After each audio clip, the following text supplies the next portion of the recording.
Assalamualaikum warahmatullahi wabarakatuh. Halo hai, kenalin nama aku Muhammad Hamidan, biasa dipanggil Hamidan atau Jidan. Dari program studi manajemen dakwah Fakultas Dakwah dan Ilmu Komunikasi UIN Antasari Banjarmasin. Dan di sini aku membuat video untuk memenuhi tugas dari mata kuliah aplikasi komputer yang diampu oleh Bapak Surya Eka Priyanata. Dan juga di sini aku akan menceritakan tentang ceritaku semasa aku hidup dan berkembang. Aku anak kedua dari 3 bersaudara dan lahir di keluarga yang cukup sederhana dan berkecukupan. Dan tentunya aku lahir dan berkembang di kota Banjarmasin, khususnya di daerah Jalan Kelayan. Mungkin kawan-kawan banyak berpikiran bahwasanya Kelayan adalah tempat yang memiliki stigma yang negatif, tempat yang banyak ditinggali oleh orang-orang jahat, seperti contohnya preman, perampok, pembegal, dan juga hal-hal yang buruk lainnya.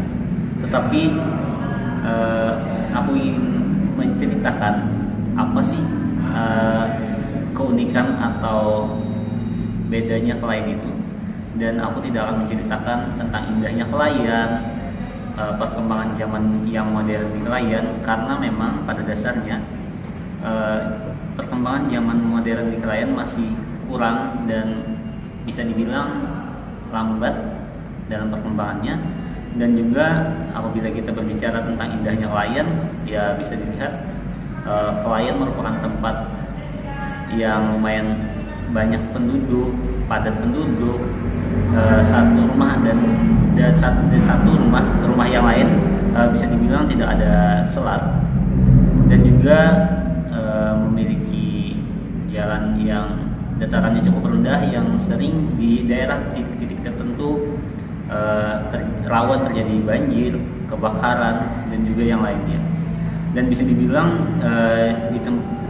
apabila dibandingkan dengan tempat-tempat yang lain seperti contohnya Banjar Indah, Veteran, ataupun Gatot Subroto, Kelayan lumayan jauh tertinggal dengan perkembangan di daerah-daerah yang saya sebutkan tadi.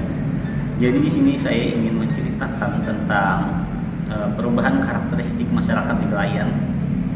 Kelayan memang dulunya banyak didiami atau banyak ditinggali oleh bisa dibilang perilaku stigma yang negatif, yang buruk, seperti preman, pemabuk, pembegal, dan banyak kejadian-kejadian, khususnya kejadian pada tahun 1998 pada kerusuhan di Mitra Plaza. Banyak orang yang meyakini bahwasanya penjarahan ataupun preman-preman berkeliaran untuk memprovokasi pada kejadian tersebut, sehingga banyak memakan korban jiwa, dan juga para aparat dan juga kepolisian mencari pelaku-pelaku yang bisa dibilang berlarian ke arah Kelayan. Maka dari itu pemikiran kawan-kawan memang bisa dibilang tidak salah tentang hal itu. Tetapi apabila kita lihat di zaman sekarang, perkembangan karakteristik masyarakat di Kelayan cukup berubah, dan sedikit banyaknya masih sudah mulai berprogres untuk menjadi yang lebih baik. Contohnya seperti masyarakat Kelayan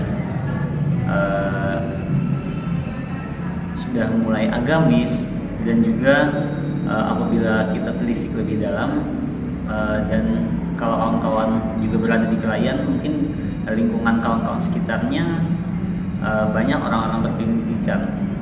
Ada yang kuliah di ULM, ada yang kuliah di Uniska, ataupun instansi-instansi yang ada di Kalimantan Selatan, khususnya di Banjarmasin.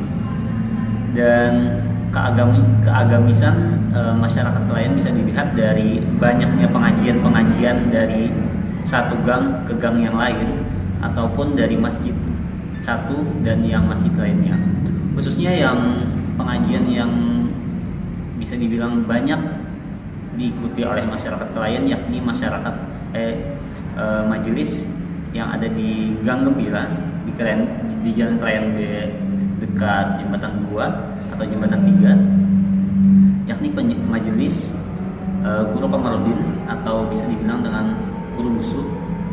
Dan ada beberapa majelis yang lainnya, contohnya eh, majelis dari Habib Ahmad Assegaf, dan juga ada beberapa pesantren di Klayan, di daerah-daerah yang dekat Klayan, contohnya kayak pendidikan tinggi yang formal Jannah, pondok pesantren Istiqomah, bertempatan di dekat-dekat Klayan. Maka dari itu karakteristik masyarakat Klayan lambat laun sekarang sudah mulai banyak berubah. Tidak ada lagi atau sudah mulai jarang tentang adanya premanisme di sana, pemalakan di sana yang terjadi. Mungkin masih ada, tapi tidak lagi menjadi bahan mayoritas masyarakat penduduk di Klayan.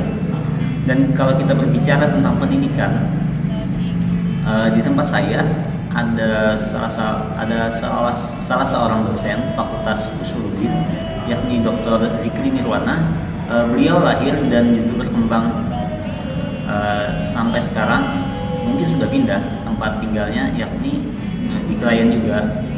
Dan ada beberapa masjid, khususnya masjid tertua di nomor 3 di Kota Banjarmasin, yakni Masjid Jaminul Amilin, bertempat di Klayan juga. Maka dari itu bisa dibilang bahwasanya apabila kita menelisik lebih dalam, Klayan tidak bisa lagi dibilang memiliki stigma negatif terhadap masyarakatnya, tetapi apabila kita masuk lebih dalam, masuk lebih intens terhadap lingkungan kemasyarakatannya, banyak sekali pengajian dan juga hal-hal yang agamis yang dilakukan oleh masyarakat Klayan itu sendiri.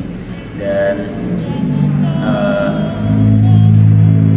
mudah-mudahan hal ini menjadi motivasi terhadap masyarakat Klayan ataupun kawan-kawan yang menonton, supaya bahwa stigma-stigma yang negatif bukan untuk